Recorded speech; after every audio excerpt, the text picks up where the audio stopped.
We'll go around in our usual order. If we can just do one question tonight, given we've got another press conference tomorrow, that'd be much appreciated. Graham, when you're ready. Yeah, Daniel, how do you explain that performance and how you got that much out of the players tonight? It was also a bit long time coming, and the players deserve to have a night like this because, like I mentioned, can't really remember one poor home performance of us, not in the last 50 months.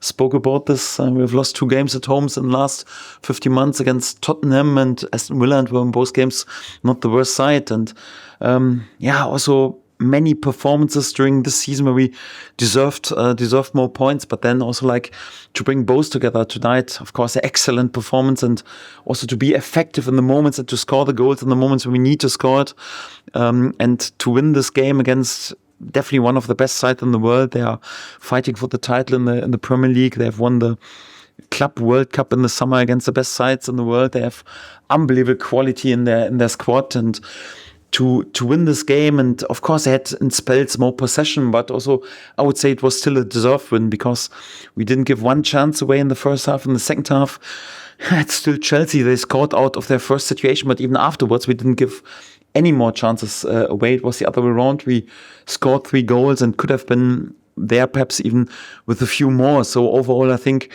didn't have the chance to have a look at the statistic, but it feels like in terms of chances, shots on target, expected goals, set pieces, I think we were the better side in the statistics, and for that I think we fully deserve to win this game. And yes, great for the lads, and it's one of those nights why we wanted to be back in the big time to play against the best side in the world and to have Elland Road rocking as at its best in the unbelievable atmosphere, and great night for everyone who is involved with Leeds United. Better. Did you know you had to play that shape tonight, given how you played on Saturday and what the fans were hoping and expecting tonight? Did you feel you had to follow that shape? Well, didn't want to give too much away before the game, but the feeling was we had a really, really good second half at Man City in the shape, and would have felt also for the players a bit difficult if I would have changed this again anyhow after such a good halftime. I also got this in my head anyway because Sebastian Bonneau was back, another centre back available. First time, by the way, on the pitch today. Good welcome to Leeds to him. I had this in my head because it also fits and suits to the style that Chelsea plays anyhow. So it's important. They are so good and so dominant in possession. Sometimes you have either you go really brave in the high pressing, and for that a 5-3-2 is a really good formation, or you sit really deep. So I didn't want to be caught in midfield pressing or something like this today. And for that, the feeling was, okay, we need either to go really brave into high pressing, or we sit then really compact in a good shape where we are also ready to suffer and allow them perhaps possession a bit around the cake, but not really in areas when they can hurt us. And it was in my plans anyway. And in addition to that, we have also a situation really more or less just back after a bit longer term injury. DJ also out, both strikers and in the last games up to score anyhow. So for me it was clear, although I didn't want to give too much away before the game because I think Enzo was also questioning a little bit what we would do. It was clear that after the Man City game we would start also in this shape. Yes. I appreciate you just said that you don't want to get too much away to the opposition, but could this, I think, question on many fans' lips tonight is, could this 3-5-2 formation be your set? Yes, of course it can be, because I always mention, so my football is never married with base formations. I'm addicted to principles, and as I like when I dominate a league, like we did, for example, last season, or whatever Liverpool did this last season, I like to stick to a formation and not to change too much, to give the players, once you rotate a bit, also a bit more clarity in the processes. But once you have a team that is perhaps not the best team in terms of individual quality, you have to adapt a little bit. And sometimes it's also important when you play these top sides to mirror the opponent, to take their strength away. And for me, it was always clear that we have to be flexible during this season, way more flexible than we had to be last season, for example. And for that, of course, it can be a fitting formation. It always depends on also how the opponent plays, where you would allow them possession, which players are in form and ready to go.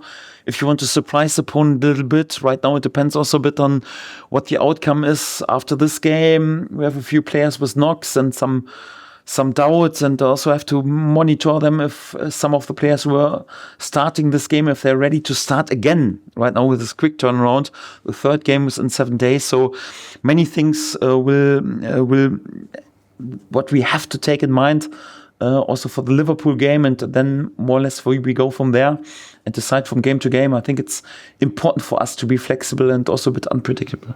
Stuart? And we said to Barry now about the two approaches you could have taken. Do you think pressing the way that you do, particularly here, gets the most out of the crowd to help the Jazz? Yes, this is my football. This is why we had last season the most possession in the league, why we were more or less just playing football just in the half of the opponent. So I'm more or less addicted to have the ball, and and I go mental and crazy when I don't have the ball, and I want my players to do the same to win the ball back. But the reality is also, like, if we as a promoted side play in this league, there are also teams with unbelievable individual quality, and sometimes they bypass our pressing and push us back. And then we also need a good organization, and also need to be patient, not to open the gaps when they can create chances. So in general, it's always our football, but it won't be the solution that we just overrun the teams somehow, although we can do this in terms of fitness level, but we always need a good mix, and this mix was today important. So to press high whenever it was possible, and then to be well organized and structured when it was necessary. And I think this mix will also be crucial in going forward. I hope we have also games when we can be even more dominant and dominate more possession and play more in the opponent's half, because this is what I like even more. But we have to be ready on this level. We need to be ready also to suffer and also to defend, yes. Yep. Daniel, does that win sort of help you and maybe the players with some of the external noise, maybe from supporters who are maybe angry with previous results, and maybe some of the reports as well? I don't know. So because I didn't have the feeling at all that we were not one unity today. So I think Elland Road was back at his best from his first to the last second. I didn't see any negative comments. I didn't see any doubts apart from the guy behind my bench. And he was not happy when in the first half we had to defend a little bit after the 2-0. He was dancing and wanted to cheer with me. I said, listen, I would love to just to attack, but sometimes, Chelsea, mate, we have to defend as well. We are such a passionate club, and it's quite normal. There's always the outside noise, but I didn't have the feeling at all that we are not one unity. So we are a club on a mission, and this club wants to establish itself on this top level, and we just can do this with our supporters when we make out of Elland Road a fortress. And that after perhaps a bit poorer performance in the away game, or after disappointing result, then it's also like the emotions are sometimes high, and it's normal. And so it's nothing I want to change. Anyhow, I knew exactly for what club I signed. Anyhow, and that I felt a great unity in the club. Anyhow, today again, and I don't think that changes need. No, I want more from the same. Anyhow, especially once we play Saturday another top side, Liverpool. Anybody else? No. Thank you very much. See you tomorrow. Thank you. Cheers, Daniel. Cheers. Thank you. See you tomorrow.